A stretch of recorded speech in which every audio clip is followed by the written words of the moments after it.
देखिए, अभी तक के हम लोगों ने जॉन ड्राइडन पे उनकी बायोग्राफ़ी डील किया और बायोग्राफ़ी के बिल्कुल लास्ट फेज पे ही हम लोग हैं। कुछ चीज़ें और बायोग्राफ़ी के पढ़ लेते हैं, फिर हम इनके वर्क्स पे पहुँचेंगे। यहाँ तक जनरली हम लोगों ने देख लिया था। इन पे इवेंट्स देख लिए हैं, कौन-कौन से किंग इनके पीरियड में रहे वो देख लिया, लिटरेरी पीरियड सारे देख लिए थे। यहाँ तक कि हम लोगों ने ग्रेट प्लेग ऑफ लंदन ये भी हम लोगों ने कल कवर कर लिया था कल के सेशन में।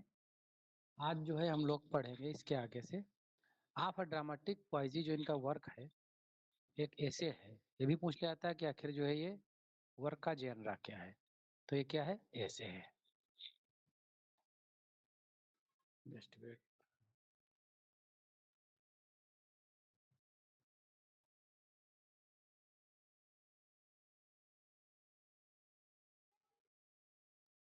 इनका एक वर्क बहुत फेमस आता है NS मिराबल्स।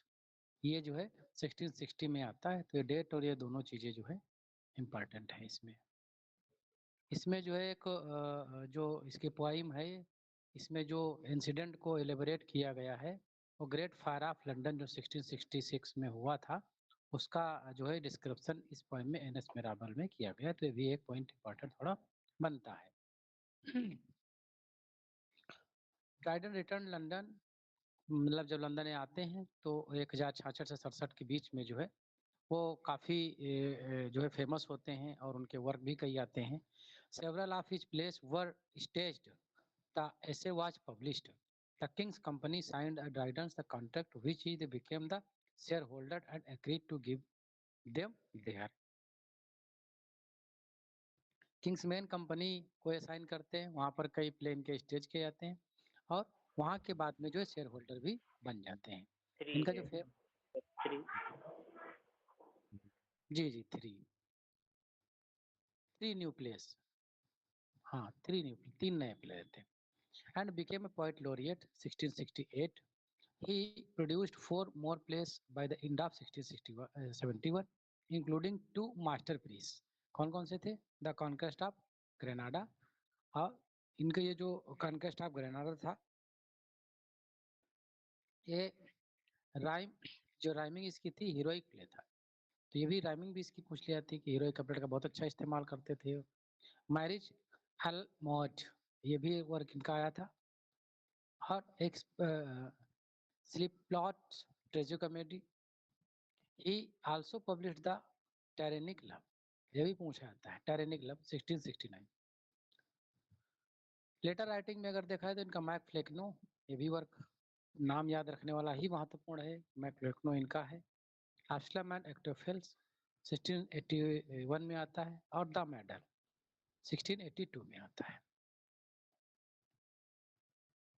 In 1694 began work what would be his most ambitious definition work of the translator, the work Virgil's, the work of Virgil's 1697,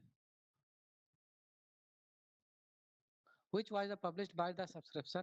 The publication of the translation of Virgil's brought Tridents the sum, इसको क्या बोलेंगे, euro 1400। Euro ही तो है क्यों क्यों euro का mark है ये कि क्या बोलते हो सेंट्स, जो भी हो ये इतने रुपए इनको मिलते हैं। In final translation appeared in the volume Fables Ancient the Modern 1700। Writing style में इनकी जनरली जो है वेल नोन है, यूरो तो कपलेट का यूरो बहुत ज्यादा यूरो में ये वो है ना, पौंड है ना। पॉन्ड, सॉरी, हाँ, pond pond 1400 pond. Writing style में इनका हीरो कपलेट के लिए ज़्यादा जाने जाते हैं। हालांकि इन्होंने रेस्टोरेशन को काफ़ी एलिबरेट किया है, काफ़ी उसको एडमायर किया है, लेकिन जो है उस पर कुछ जो है इन्होंने सटारिकल वर्क भी लिखे हैं। एंड ऐसे अपान सटायर, ये 4 सेकंड को लेकर के एक अटैक इनका था, ये भी जो है इम्पोर्टेंट हो सकता है कि उन्हीं को जो है एलिबरेशन भी एलिबरेट भी करते हैं और उन्हीं के कोर्टियर लव को जो उस समय चल रही थी सेवरिटीज एक्टिविटीज, तो उनको जो है ये यहाँ पर सटायर करते हैं। ड्राइडन डाइड द 12 मई 1700। तो ये तो रहा इनका बायोग्राफी का कुछ पॉइंट। आगे इनके डील करते हैं हम लोग वर्क्स। वर्क्स बहुत इंपॉर्टेंट है, सारे के सारे वर्क पहले हम लिस्ट जो है इनकी वर्क की देखेंगे, फिर जो इनके इम्पोर्टेंट वर्क हैं उनको हम डिटेल में पढ़ेंगे। जैसे कि द वाइल्ड कैलेंड, एक कॉमेडी है, 1666 और 1669 के बीच में मानी जाती आती है। द रिवर लेडीज ट्रेजी कॉमेडी है इनका, जो कि 1663 और 1664 में माना जाता है। द इंडियन क्वीन एक ट्रेजेडी है, इसका जनरा भी इम्पोर्टेंट है क्या ये ट्रेजेडी है। इंडियन क्वीन चूंकि इंडिया नाम है इसलिए हो सकता है अपने लिए इम्पोर्टेंट हो, लेकिन इसका इंडिया से लेना देना कुछ नहीं। हम जब डिटेल स्टडी में पढ़ेंगे तब पता चलेगा हमें कि ये इंडिया का नहीं है, ये इंडिया से कोई लेना देना है ही नहीं इसका। जैसे इंडियन एम्परर, इसका भी इंडिया से कोई लेना देना है नहीं। ये मैटर सारा जो स्टोरी डील करते हैं ये स्पेनिश और कनाडा की स्टोरी, सॉरी स्पेनिश और मैक्सिको की स्टोरी को यहाँ पर डील किया गया है, इंडिया का कोई लेना देना इसमें है नहीं। हम डिटेल में इन चीज़ों को हम पढ़ेंगे।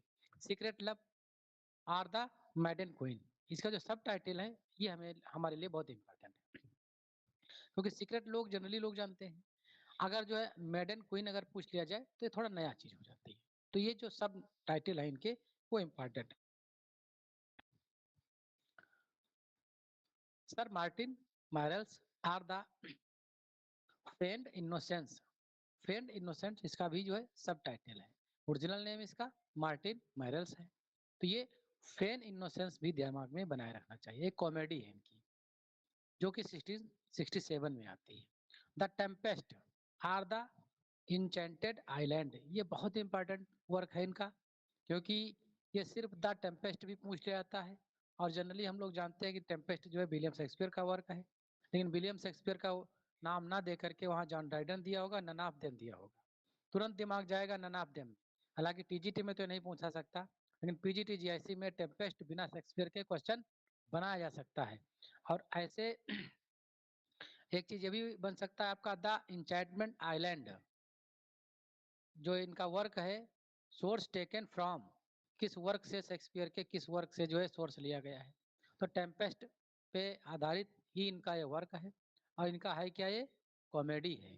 आपसे अगर ये पूछ लिया जाए पीजीटी में, स्पेशली पीजीटी जीआईसी में, टेम्पेस्ट का जनरा और नीचे जो है ट्रेजियो कॉमेडी न दिया हो, रोमांस न दिया हो, और सिर्फ कॉमेडी दिया हो, टेम्पेस्ट ऑप्शन में कॉमेडी दिया हो, ट्रेजिडी दिया हो, और जो जो शेक्सपियर के जनरा माना जाता है ट्रेजियो कॉमेडी या रोमांस, वो कुछ ऑप्शन में न हो और नन ऑफ देम हो, तो टेम्पेस्ट फिर ये शेक्सपियर का नहीं पूछ रहा है, तो फिर कॉमेडी पे आप जाइएगा, क्योंकि ये कमी जो है जॉन ड्राइडन का टेम्पेस्ट है, जो कि शेक्सपियर के टेम्पेस्ट से सोर्स लेकर के लिखा गया है, ये कॉमेडी है।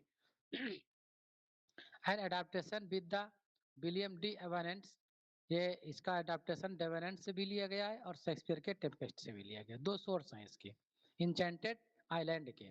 अब चूंकि ये वर्क फेमस है तो क्वेश्चन ऐसे भी बनाया सकता है कि enchanted island, source of enchanted islands taken from William Shakespeare Tempest, William Davenant's, और ऑप्शन थर्ड दिया हो A B both are correct, C only William Shakespeare is correct और बी करेक्ट। तो दिमाग यही जाएगा कि टेम्पेस्ट है, इंचेंटेड आइलैंड है, टीजीटी में भी ये लिखाया गया है कि ये शेक्सपियर के सोर्स से लिखा गया है, तो हम ओनली बी पे लगा देंगे, क्योंकि शेक्सपियर पे ही ज्यादातर ये वर्क बेस्ड है, ये हम लोग जानते हैं। लेकिन ये डी एवेनेंट से भी रिलेटेड है, इसलिए हम ए बी दोनों पर जाएंगे। इस तरह से क्वेश्चन पीजीटी जीआईसी में बनाए जा सकते हैं। And evening loves or the mock astrology, evening love जो है इनका मेन वर्क है, और द मॉक एस्ट्रोलॉजी इसका सब टाइटल है, एक कॉमेडी है। जिनके जिनके सब टाइटल हैं उस सब टाइटल हमें जो है दिमाग में बनाए रखने चाहिए। 1668 में इनका वर्क आता है। टायरेनिक लव, एक इवनिंग लव है, दूसरा टायरेनिक लव है। टायरेनिक लव का जो है जो सब टाइटल है the royal martyr, the royal martyr. Tyrannic love जो है जनरली किताबों में आपको देखने को मिलेगा, लेकिन जो सब टाइटल हम बता रहे हैं ये आपको मार्केट की बहुत ही रेयर बुक ऐसी मिलेंगी जिनमें ये सब टाइटल सारे के सारे आपको देखने को मिले। ये क्या इनका ट्रेजी कॉमेडी है, 1668 और 69 में माना जाता है। एलमंजर एंड द अल्माहाइड, ये इनका वर्क फेमस है, फेमस का नहीं है लेकिन ये एग्जाम ओरिएंटेड वर्क है, यहाँ से पूछ लिया जाता है। अजीब है थोड़ा, अल्मांजर एंड अल्माहाइड ये किसका वर्क है।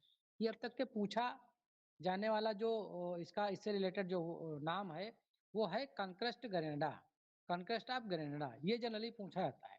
लेकिन अल्मांजर एंड अल्माहाइड नहीं पूछा गया है। अगर इसने सब टाइटल से दिमाग एग्जामिनर का आ गया तो फिर ये चिपका देगा तो मामला गड़बड़ हो जाएगा। ये conquest of Granada by the Spaniard a tragedy जो है इसी का एक सब टाइटल है, एक नाम है। पार्ट फर्स्ट पार्ट थर्ड दो पार्ट में आता है। 1669 और 1617 के करीब में माना जाता है। मैरियज ला मोज और कॉमेडी है, 1673 में आती है। असिग्नेशन आर लव इन ननरी, ये पूछा जा सकता है आपसे। लव इन ननरी ये अगर पूछ लिया गया और ऑप्शन में चौसर दे दिया गया तो फिर दिमाग वहाँ पर गड़बड़ हो जाएगा। शेक्सपियर से भी ये मामला चीज़ें थोड़ा मिसगाइड हो सकती हैं दिमाग में। तो ये ऐसे the assignation are love in ननरी एक कॉमेडी है, 1672 में आता है, जॉन ड्राइडन का है। Amboina are the cruelties of the Dutch to the English merchants। एक ट्रेजेडी है। ये सिर्फ इतना जो वन वर्ड इसका है एम्बोइना, सिर्फ इतना ही पूछा गया है। आप प्रीवियस क्वेश्चन पेपर अगर उठा के देखेंगे तो आपको मिल जाएगा ये 1673। हालांकि ये जो मेन वर्क है और इसको सब टाइटल के रूप में जो ये भी माना जाता है इसका, the cruelties of Dutch to the English merchants, tragedy genre है इसका। द मिस्टेकन हस्बैंड ये कॉमेडी है। ये काफ़ी जो है अच्छा वर्क इनका माना जाता है। काफ़ी जो इसमें मजाकिया डायलॉग भी इन्होंने दिए हैं और कपलेट का बहुत अच्छा सा इस्तेमाल इन्होंने इसमें करा है डायलॉग्स में। तो इसलिए ये पूछा सकता है। The state of innocence and fall of man. Fall of man अगर पूछ लिया गया तो फॉल ऑफ मैन जनरली हमारा पैराडाइज लास्ट पे दिमाग जा सकता है, इसके सोर्सेस पे जा सकता है पैराडाइज लास्ट के। लेकिन ये ध्यान रखिएगा state of innocence fall of man and opera 1674 by John Dryden. अगला जो वर्क है इनका काफ़ी फेवरेटेबल एग्जाम ओरिएंटेड रहता है, औरंगजेब, जो कि इंडिया से ये बिल्कुल बिलोंग करता है। इंडिया के जो मुगल एम्परर है औरंगजेब की कहानी को ये डील करता है। एक ट्रेजिडी है, एक लव ट्रेजिडी के रूप में इसे माना जाता है। All for love well known है, कई जो है एग्जाम्स में ये एक काफ़ी मास्टर वर्क माना जाता है। इसका जो है जो सब टाइटल है वो भी पूछा जाता है, द वर्ड वेल लॉस्ट। इससे आप पीजीटी में और जैसे ही प्रीवियस के पेपर में आपको इससे क्वेश्चन मिल जाएंगे। World well lost written by author by, तो फिर किस कौन होगा, जॉन ड्राइडन होगी। क्या है ये, ट्रेजिडी माना गया। लिम्ब्रेहम लिम्बरहम आर द काइंड कीपर एक कॉमेडी है। काइंड कीपर जो सब टाइटल है इसके, ये जरूर हमको इसमें थोड़ा एम्फेसाइज करने चाहिए। ऑडिपस एक वर्क है इनका। ऑडिपस जनरली जो है एक थ्योरी होती है ऑडिपस कॉम्प्लेक्स की, और एक ऑडिपस वर्क बहुत पहले मुझे राइटर नहीं याद है, जिसमें ऑडिपस कॉम्प्लेक्स और राजा और एक उसकी मम्मी का उसमें डिस्क्रिप्शन दिया गया है रिलेशन का। तो ऑडिपस वो भी द एक रेक्स। वर्क है। हाँ क्या? Oedipus the Rex. हाँ, हाँ, ऑडिपस द रेक्स। लेकिन ये अगर सिर्फ ऑडिपस पूछा जाए तो जॉन ड्राइडन की एक ट्रेजेडी वर्क है जो 1677 में आता है। And adaptation of the Nathaniel Lee of Sophocles Oedipus. ये हम ये बता रहे थे आपको, ये जो ऑडिपस है ये सोफोक्लिस का ऑडिपस है, ली सोफोक्लिस का। एक ड्राइडन का है और एक इनका सोफोक्लिस का है, और इसके सोर्स पे जो है ये चीज इन्होंने लिखी है, ये ध्यान रखिएगा। तो नेथनाइल ली सोफोक्लिस का भी ऑडिपस है और जॉन ड्राइडन का है। और ऑडिपस रेक्स जो बता रहे वो एक दूसरा वर्क है। ट्रायलस एंड क्रेसिडा ये वर्क बहुत इंपॉर्टेंट है। देखो ट्रायलस एंड क्रेसिडा चौसर साहब ने भी लिखा, ट्रायलस एंड क्रेसिडा शेक्सपियर साहब ने भी लिखा, और ये ट्रायलस एंड क्रेसिडा आपको मिल गया जॉन ड्राइडन का। अभी तो दो वर्क तो दिमाग में बने हैं, क्योंकि शेक्सपियर साहब को जब पढ़ते हैं तो ट्रायलस एंड क्रेसिडा का सोर्स हम मान लेते हैं कि ये ट्रायलस एंड क्रेसिडा जो उनका था चासर का, वहां से लिया है उन्होंने। लेकिन जॉन ड्राइडन का ट्रायलस एंड क्रेसिडा ये थोड़ा जो है अजीब लगता है, तो ये ध्यान रखिएगा। इसका जो सब टाइटल है truth found too late, truth found too late. Troilus and Cressida अगर दिया हुआ है ऑप्शन में जो है शेक्सपियर और चासर कुछ नहीं है और जॉन ड्राइडन है और नन ऑफ देम है, तो मामला आपके लिए कॉम्प्लिकेटेड हो सकता है। जॉन ड्राइडन पे आपको जाना पड़ेगा, ऐसा नहीं कि नन ऑफ देम पे चले जाए। ट्रेजिडी है ये 1679 में आती है। Spanish friar or the double discovery, ये 1681 में आता है। The Duke of Greece a tragedy है। अल्बियन एंड द अल्बेनियस, ये वर्क थोड़ा पूछा जाने वाला वर्क है, ओपेरा है इनका। ओपेरा भी इन्होंने अच्छा खासा ओपेरा पे काम किया है। Don Sebastian, Don Sebastian, Sebastian ये वर्क जो है इस नाम शेक्सपियर के कई वर्क में आपको मिलेगा, इसलिए जो यहाँ से कंफ्यूजन हो सकता है। सेबेस्टियन इज रिलेटेड टू, ऐसा हालांकि क्वेश्चन बनाने की उम्मीद कम है, लेकिन डॉन सेबेस्टियन अगर लग जाएगा तो फिर जॉन ड्राइडन पे आप आएंगे। एम्फीट्रियन आर द टू सोसियस, एक कॉमेडी है। किंग अर्थर, किंग अर्थर से रिलेटेड जो है आप टेनिसन पे भी आपको इससे रेफरेंस मिल जाएगा, और भी कई वर्क में किंग अर्थर पे लिखा। आर द ब्रिटिश वर्दी, इनका सब टाइटल है, एक ड्रामेटिक ओपेरा है, ध्यान रखा जाना चाहिए। अगला देख लेते हैं। क्ल्यूमेंस, ये वर्क पूछा गया है। Cleomenes the Spartan hero, Cleomenes the Spartan hero एक ट्रेजेडी है। लव ट्रम्पेट, ये भी वर्क पूछा गया है, प्रीवियस पढ़ेंगे तो मिलेगा। Love trumpet, nature will prevail, इसका सब टाइटल ये दिमाग में बनाए, क्योंकि लव ट्रम्पेट पूछा गया है, अगर इसका सब टाइटल से पूछ लिया गया तो कॉम्प्लिकेशन हो जाएंगी। सेकुलर मास्क, ये जनरल वर्क है, दिमाग में बनाए। सेकुलर मास्क जो जॉन ड्राइडन का है। तो ये कुछ माइनर और मेजर वर्क इनके थे जो कि एग्जाम ओरिएंटेड हैं, उनका जनरा और उनका कमिंग ईयर हम लोगों ने आज पढ़ा। कल जो है इनके कुछ अदर वर्क जो माना जाता है कि इन्होंने ओकेजनल लिखे या फिर किसी विशेष ओकेजन पे लिखे गए, जैसे जैसे कि एस्ट्रिया रिडक्स रेस्टोरेशन पे इन्होंने लिखा। एनएस मिराबल इनके मेज लाइफ का बहुत फेमस वर्क है। तो इन सब वर्क को भी हम कल के सेशन में डील करेंगे। तो आज का सेशन हमारा यहीं तक। Thank you.